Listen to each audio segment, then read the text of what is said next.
Make sure you pre-mark the scales on the front page of the packet before doing the assignments. The scale that will go with this assignment is the first scale, the one on the top. The learning goal that you're trying to strive for is to be able to understand that the federal government and state government both have different powers and they work together in a system called federalism. So if you understand what federalism is and how the state government and the federal government have different jobs and how they, the different powers that they have, that would mean you met the learning goal of the three. So make sure after you finish this assignment, you go back and reassess yourself on the scale. Today, we're going to be reading State Power, Got a Reservation.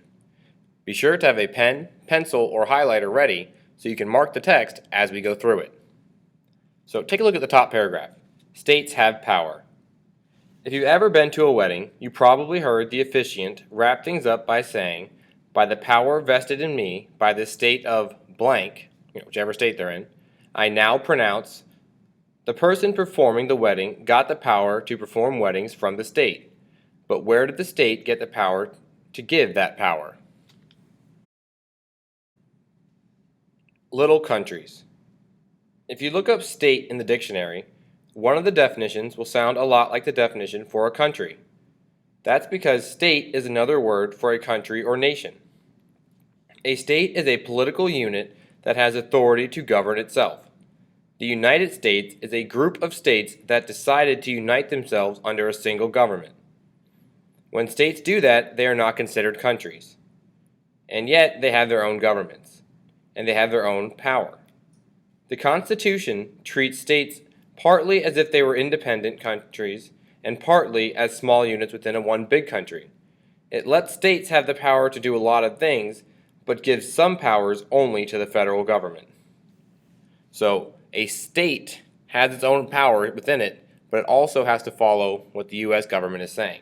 So I want you to use your highlighter, pen or pencil, and either underline or circle or highlight what the definition for a state is. Hey, that's reserved. The Constitution gives a specific list of powers to the federal government. But even if you read the entire Constitution, you won't find a list of powers for states. Instead, the Constitution says this: "The powers not delegated to the United States by the Constitution, nor prohibited by it to the states, are reserved to the states respectively, or to the people." Which that means, if in the Constitution, the document in charge of our whole government, if it doesn't say the U.S. government, the big government, has the power to do something, if it doesn't say you have the power to do this, or it doesn't say the states can't do it, that means the state's in charge of it. So that's everything else not listed. Delegated means assigned or given. Reserved means set aside for. So under the Constitution, if a power isn't specifically given to the federal government, it's a power set aside for the states. Unless the Constitution says it's something the states aren't allowed to do.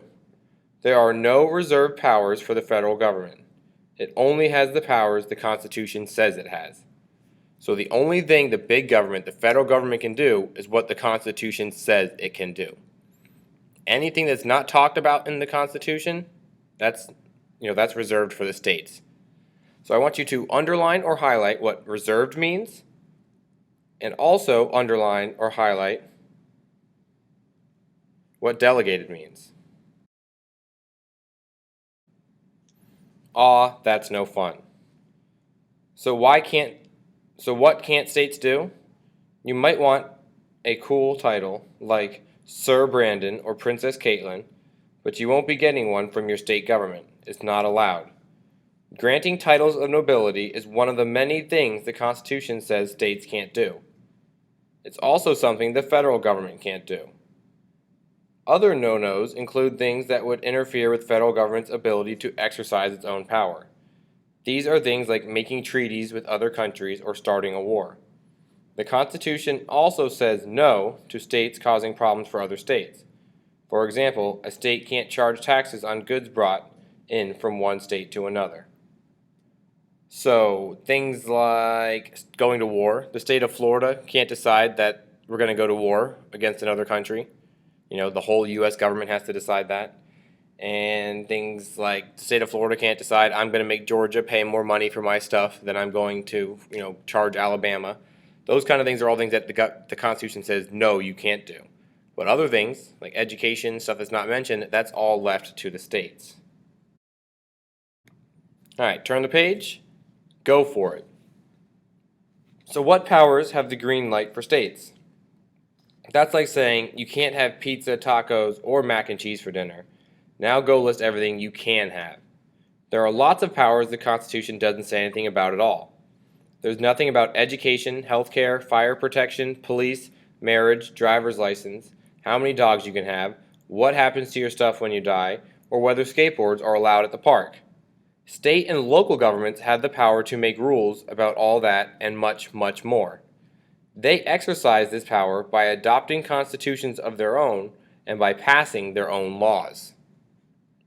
So, I want you to underline how does state and local government regulate all these things we're talking about? What do they do to control the people in their area?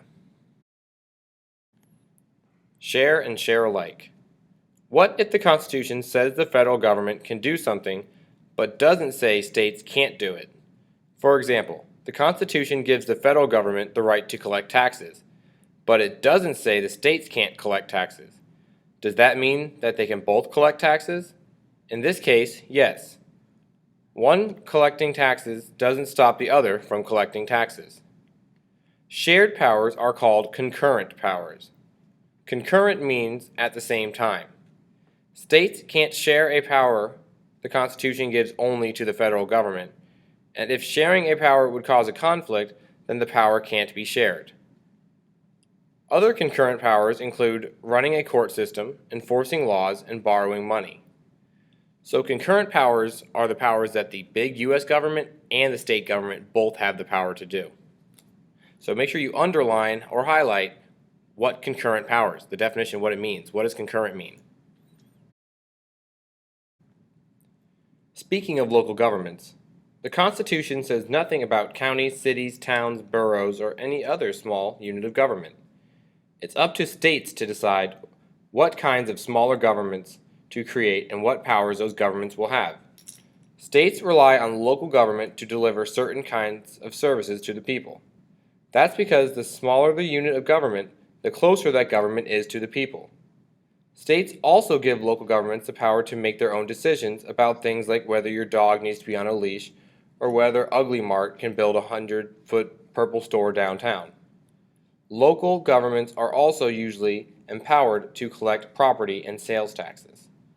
So the smallest unit in government is the local government, and that they get their power from the state. So I want you to underline that paragraph where it says the local government gets their power from the states, because that's important to know.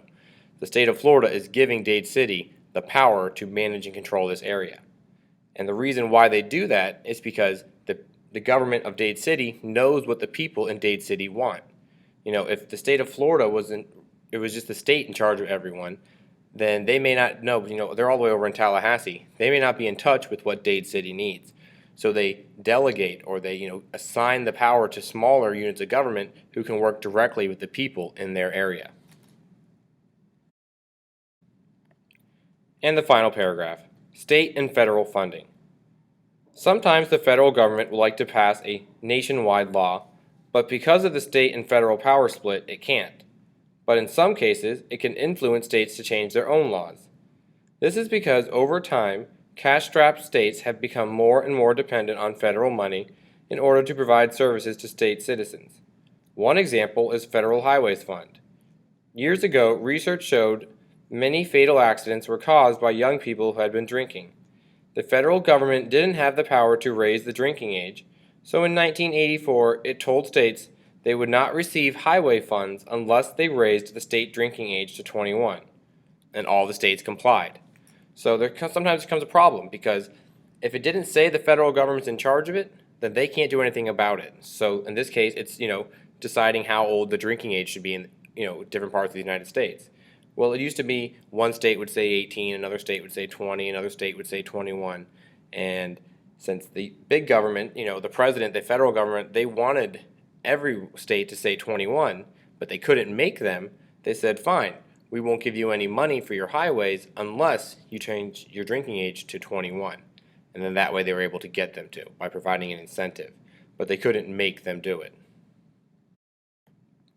Now, the assignment you'll be doing, I'm going to read the instructions and explain them to you. It says, activity, strike it. Things are getting out of control in the state of Pennsylvania. The state legislature has seriously overreached its power with a new set of laws. So step 1, read Pennsylvania's new laws and compare them to the federal power cheat sheet. So the page before that is the federal power cheat sheet. That's the cheat sheet for what the government's allowed to do. So read over these new laws and then also read over that cheat sheet. Step 2, then strike or cross out any law that the state of Pennsylvania does not have the power to pass. But also be careful, some powers are concurrent, so both states and federal government have them.